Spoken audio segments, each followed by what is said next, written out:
Hello दोस्तों, नमस्ते सबको। आज आपकी सेवा में एक बार मैं हाजिर हूँ।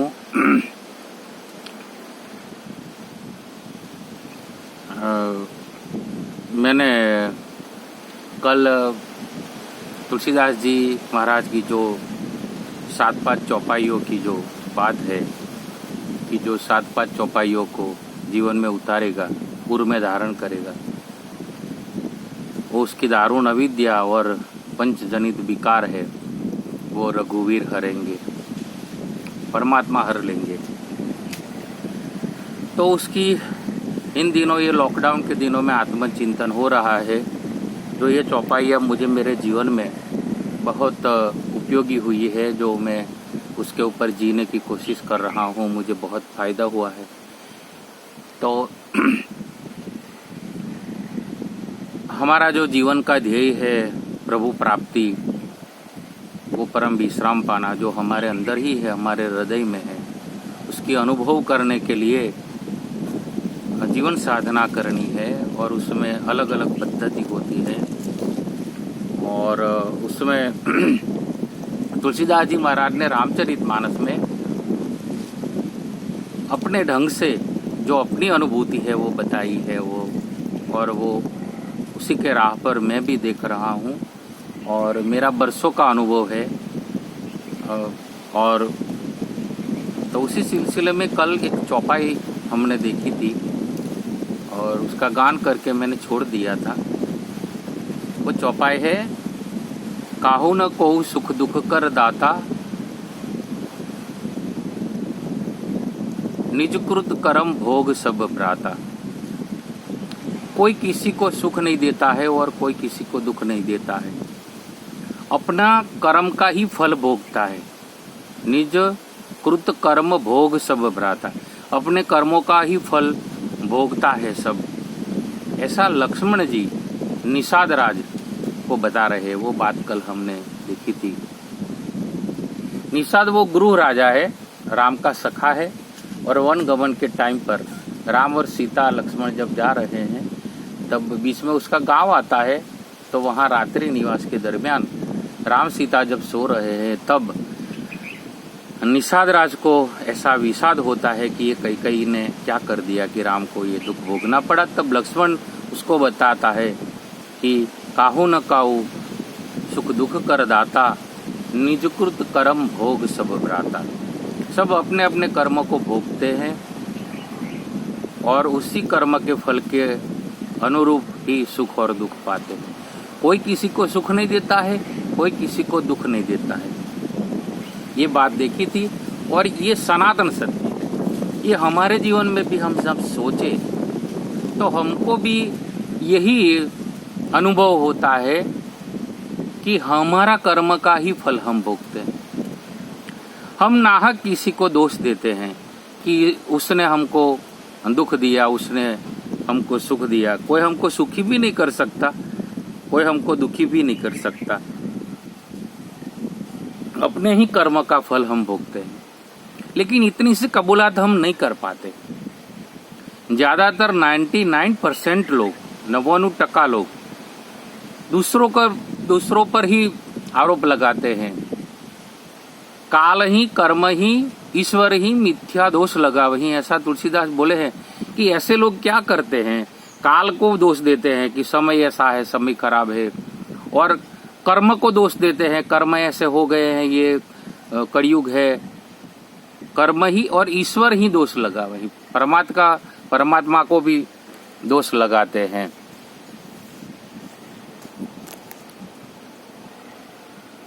तो ये मान्यता जो हमारे मन में घर कर गई है, वो माया का पर्दा लगा है, इसलिए लग गई है। हमने अगाऊ भी देखा था कि मैं अरु मोर तोरते माया, जेही बस किन्हे जीव निकाया। और जीव माया का बीच में पर्दा लग गया, इसलिए जीव अपने शिव स्वरूप को पहचान नहीं सकता, अपने परमात्मा को जो अपने हृदय में है उसका अनुभव नहीं कर पाता। वो माया, मैं और मोर तोर की जो माया है, जो मिथ्या है, फिर भी हमने जो मान रखी है उसके वजह से।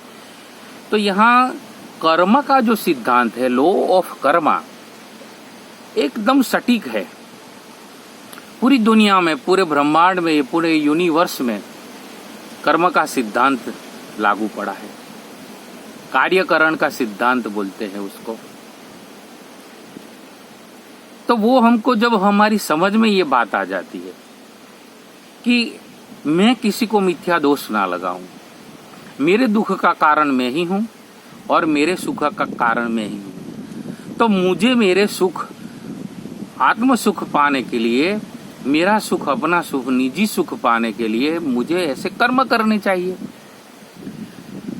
तो ये जो शरीर मिला है, मनुष्य शरीर, वो देवों को भी दुर्लभ है। बड़े भाग मानुष तन पावा, सुर दुर्लभ सब ग्रंथ नहीं गावा। देवों को भी दुर्लभ है।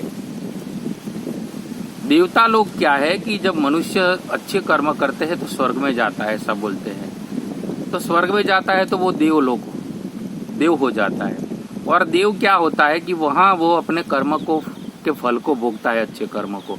और जब कर्म के फल पूरे हो जाते हैं वो, और तब वो देवत्व से गिरता है, फिर मनुष्य योनि में आता है।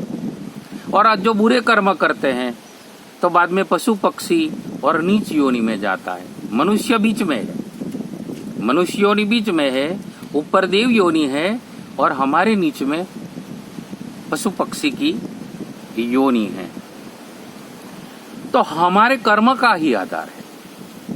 इसीलिए तो बीच में भी मैंने बात बताई थी कि गीता में क्षेत्र क्षेत्रज्ञ योग आता है।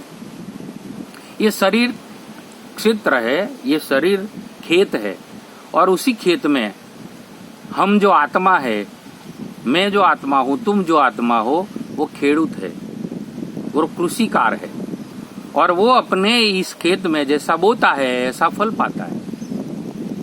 अच्छा कर्म करेगा तो अच्छा फल पाएगा। आंखों से सुंदरता देखेगा, आंखों से परमात्मा का दर्शन करेगा, आंखों से संतों का दर्शन करेगा, प्रकृति का दर्शन करेगा, शुभ दर्शन करेगा, तो ये आंखों का अच्छा कर्म बन जाएगा। जीभ से अच्छी अच्छी बातें करेंगे। जीभ से जो खाना खाते हैं हम, ये जो मुंह से, जीभ से, तो वो सात्विक भोजन करेंगे, अपने जीवन जीने के लिए भोजन करेंगे। और अन्न औषधि है, एक अन्न ही औषधि है। उससे मानकर, जैसे हमारे शरीर को रोग है और औषधि खाते हैं, वैसे हमारे शरीर में रोग हुआ है, भूख रूपी। और तो अंदर वो जो भूख है, वो रोग है, वो रोग को शांत करने के लिए खाने का, और औषधि के रूप में, जैसे हम दवा लेते हैं और दवा रोग के लिए, तो और दवा के रूप में खाते हैं। जगत गुरु शंकराचार्य ने ऐसा बताया है कि खाओ तो दवा जैसे लेते हैं ऐसे जीवन में खाना है, सात्विक खाना है। तो ये जीभ का सदुपयोग होगा। ये जीभ से, यार मुंह से, जो जीभ से हम बोलते हैं तो अच्छी अच्छी बातें करें, भगवान का गुणगान करे, लोगों का अच्छी बातें करे, लोगों को रचनात्मक बातें करे, मोटिवेशनल बातें करे, इंस्पिरेशनल, दूसरों को सुख होवे ऐसी बातें करे, सत्य वचन बोले, प्रिय वचन बोले। ऐसा जब बोलते हैं तो ये वाणी का सदुपयोग होता है, ये अच्छा कर्म हो जाता है। कानों से हम जब सुने तो अच्छी अच्छी बातें सुने, सत्संग सुने, परमात्मा की कथा सुने, रचनात्मक बातें सुने, दुनिया में ये प्रकृति सुने, कोई अच्छा सा संगीत सुने, वो अच्छा कोई क्लासिकल म्यूजिक सुने, संगीत सुने, भजन सुने।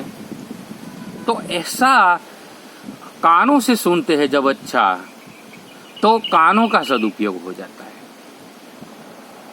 हमारे हाथ से हम किसी की सेवा करें, माँ बाप की सेवा करे, कोई गरीब की सेवा करे, ये हाथों से कोई बुरा काम ना हो जाए, इसकी हम ध्यान रखें, तो ये हाथों का सत्कर्म हो जाता है। तो ऐसे इंद्रियों में अब हमारा पाँव भी मंदिर जाए, कोई अच्छी जगह जाए, हम जब धंधा करते हैं, हमारा कोई काम करते हैं, बिजनेस करते हैं, वहीं पर ही जाए। और सुबह में वॉकिंग करते हैं तो वैसे चले, तो पाँव का सदुपयोग करते हैं हम, तो वो पाँव का सदुपयोग सत्कर्म हो जाता है। ऐसे इंद्रियों द्वारा 5 ज्ञानेंद्रिय और 5 कर्मेंद्रिय जो है, और उसके द्वारा हम अच्छे कर्म करें, हमारे मन से सोच अच्छी रखें। और देखो निजकृत कर्म भोग सब भ्राता, जो तुलसीदास जी ने कहा है, निजकृत कर्म इसलिए कहा है कि अपना कर्म, अपना जो कर्तव्य कर्म है, अपना जो स्वधर्म कर्म है वो करना है हमको, उसका ही हम भोग भोगते हैं, उसका ही हम फल पाते हैं, सुख और दुख उसी से ही हमको मिलता है। कोई हमको सुखी नहीं कर सकता, ये भ्रमणा हमको निकाल देनी है। तुम्हें ये भ्रमणा ही निकालनी है कि कोई मुझे सुखी कर रहा है या तो कोई मुझे दुखी कर रहा है, कोई हमको दुख नहीं दे सकता। तो मन से भी कर्म होता है। और मैं तो एक जगत गुरु कृपालु नंद जी को मैं सुन रहा था, तो वो तो बोलते थे कि मेन कर्म तो मन से ही होता है, ये इंद्रियां तो बाद में चलित होती है। मन से अब जब शुभ विचार करते हैं तो विचार करना वो भी कर्म है। कर्म की गति न्यारी साधो, कर्म की गति न्यारी। कोयल को काली कर दी, जो अच्छा बोलती है काली कर दी, और जो बगला है वो सफेद है, वो बुरा कर्म करता है तो उसको सफेद कर दिया प्रकृति ने।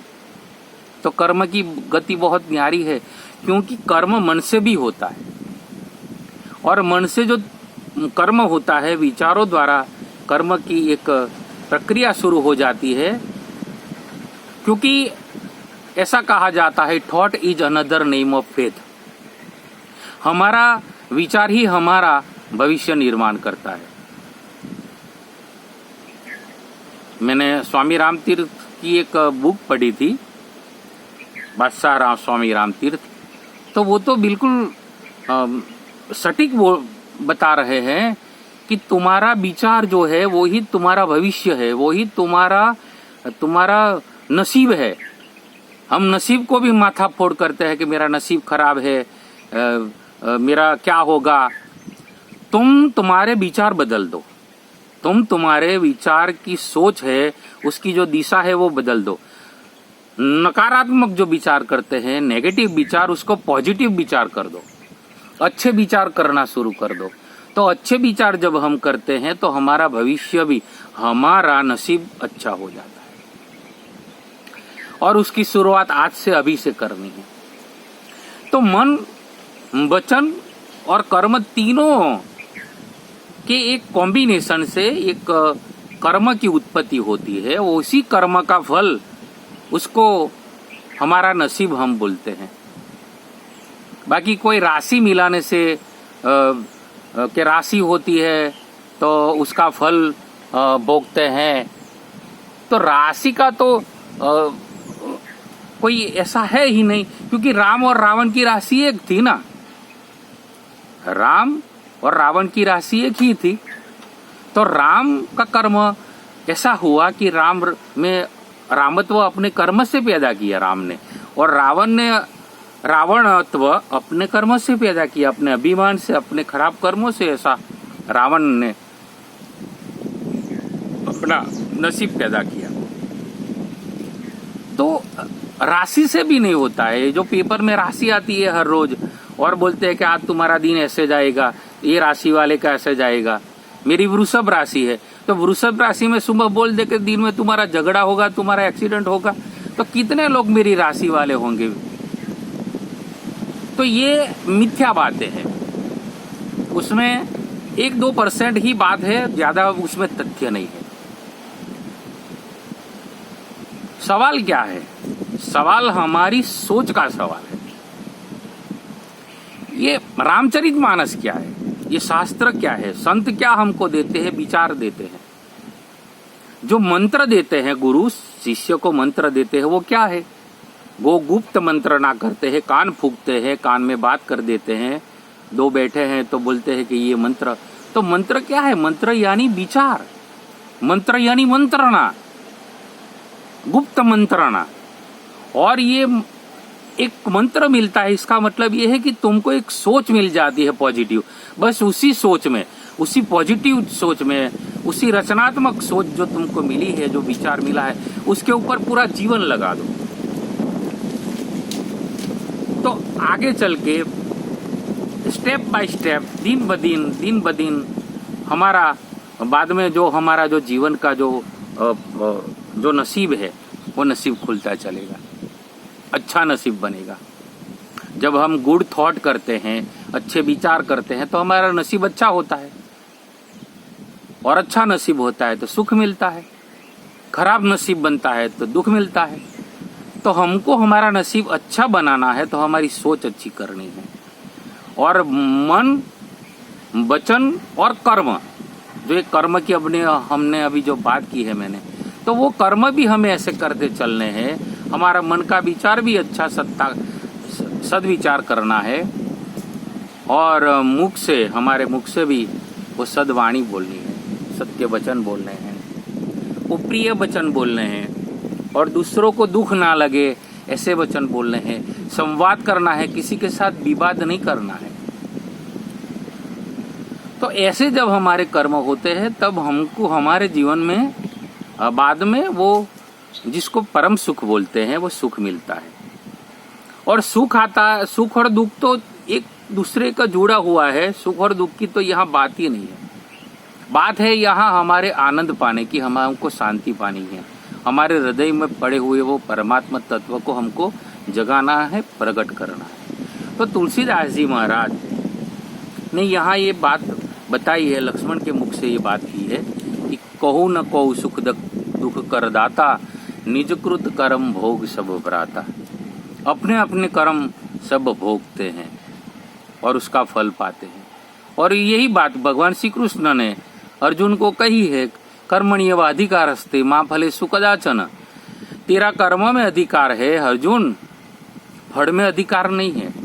और ये इसीलिए कहा है कि तू कर्म कर, उसका ही तुझको फल मिलेगा, जैसा कर्म करेगा वैसा मिलेगा।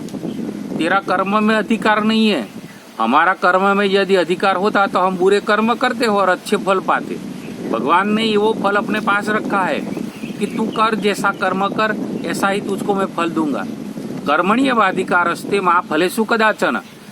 अर्जुन, कर्मण्येव अधिकारस्ते, कर्म में तेरा अधिकार है,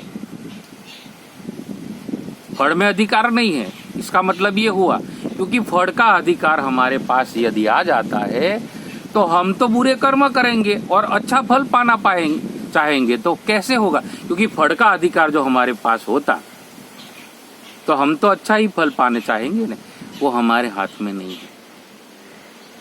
ये पूरा जो यूनिवर्स है, ये जो पूरा ब्रह्मांड में जो पड़ी हुई जो अदम्य शक्ति है परमात्मा स्वरूप, वो बाद में वो फल निर्मित करती है अपने आप। तुम कर्म अपने आप निर्मित करो। तुमको जो दो हाथ दिए हैं, वो हाथ अपना हाथ जगन्नाथ, ये हाथ ही परमात्मा है एक तरह से कहो तो। क्यों? क्योंकि हाथ से हम जैसा कर्म करते हैं तो उसका फल वैसे ही मिलता है। कि फल तो ये पूरा ब्रह्मांड, ये पूरा यूनिवर्स हमको देता है। जो लॉ ऑफ एट्रैक्शन की बात चलती है, वो लॉ ऑफ एट्रैक्शन हकीकत में लॉ ऑफ एट्रैक्शन है ही नहीं, लॉ ऑफ कर्मा है, कर्म का सिद्धांत है, एट्रैक्शन का सिद्धांत नहीं है। एट्रैक्शन का सिद्धांत होता तो हम कर्म बुरे करते हो और अच्छे फल को एट्रैक्ट करते नहीं। हमारी सोच अच्छी होगी, हमारा कर्म अच्छा होगा तो उसका फल भी अच्छा आएगा। तो हमारी जो डेस्टिनी है, हमारा जो भविष्य है, हमारा नसीब है, वो हमारे थॉट से ही पैदा होता है। Thought is another name of faith. वो जो स्वामी राम तीर्थ की बात है, वो बरसों से मैंने उसके ऊपर चिंतन किया और मैंने पाया कि ये बात सही है। तो क्यों ना हमारी सोच हम बदले। हमें दुनिया को नहीं बदलना है। ये दुनिया ऐसे ही चलती आई अनादिकाल से और चलती रहेगी। हम नहीं थे फिर भी ये दुनिया चलती थी, हम है और चल रही है। हम नहीं होंगे फिर भी ये दुनिया चलेगी। हमको जो हमारी जीवन की शिकायत है वो शिकायत अपने आप हमको सुलझानी है, शिकायतों को दूर करना है। और उसके लिए हमको हमारी सोच बदलनी है और हमारा कर्म जो करते हैं वो हमको अच्छे कर्म करने हैं। तो आज ये बात मुझे करनी थी। एक चौपाई दूसरी भी मुझे लेनी थी, लेकिन वीडियो ज़्यादा लंबा हो जाएगा शायद। फिर भी एक चौपाई में बता दूं कि जानिए जीव जग जागा, जब सब विषय विलास विरागा। जानिए तब ही जीव जब जागा, जब सब विषय विलास विरागा। ये चौपाई का दर्शन मुझे लेना था। अभी टाइम का सवाल है, जो हो पाएगा तो कल करेंगे। उसका थोड़ा अर्थ में जल्दी बता दूं कि जब जानिए जीव ही जब जागा, जब सब विषय विलास विरागा। जब सब विषयों के विलास में से वैराग्य होता है, तब मान लेना कि ये जीव जाग गया है। जीव यानी शिव, अपने अंदर पड़े हुए वो परमात्मा शक्ति जागृत हो जाती है। कब होती है? कि जब सब विषय विलास विरागा। वैराग्य के बिना ज्ञान नहीं आता है, समझ नहीं आती है। और समझ के बिना हमको हमारे में ही पड़े हुए वो परमात्मा का ज्ञान नहीं होता है। वैराग्य प्रथम है। और वो वैराग्य किसको कहते हैं? एकदम सरल भाषा में तुलसीदास जी ने बता दिया है। वो लक्ष्मण ही बोले गुरु निषाद को कि हे निषाद, ये जीव कब जाग जाता है? तो वो जागता है, इसका मतलब ये है होता है कि जब सब विषय विलास विरागा, जब सब विषयों में के विलास में से वैराग्य होता है। विषयों में से वैराग्य नहीं। हमारी जो हमारा खाने का कर्म है, भूख लगती है तो वो खाने का है। आंखों से देखना है, कानों से सुनना है, जीभ से बोलना है, हाथ से कर्म करना है, पांव से चलना है। ये कर्म करने ही है, क्योंकि नहीं करेंगे तो कर्म अपने आप होते हैं। कर्म करे बिना कोई रह ही नहीं सकता। लेकिन जब सब विषय विलास, विषयों में से जो विलास होता है, अति हो जाता है।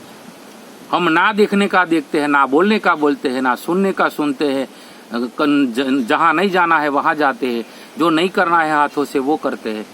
तो वो उसका जो विलास होता है, उसमें से हमको वैराग्य लेना है। उसमें से अभी जो बात हुई है उसका ही विस्तार हो रहा है। तो जो अति होता है, जो विलास हो जाता है, उसमें से वैराग आए तो जीव जाग जाता है। लेकिन उसका विस्तृत वर्णन मैं कल करूंगा। आज इतना ही। और मेरी विनंती है, मेरी ये चैनल को सब्सक्राइब करो और ज़्यादा से ज़्यादा शेयर करो, लाइक करो। Thanks for watching.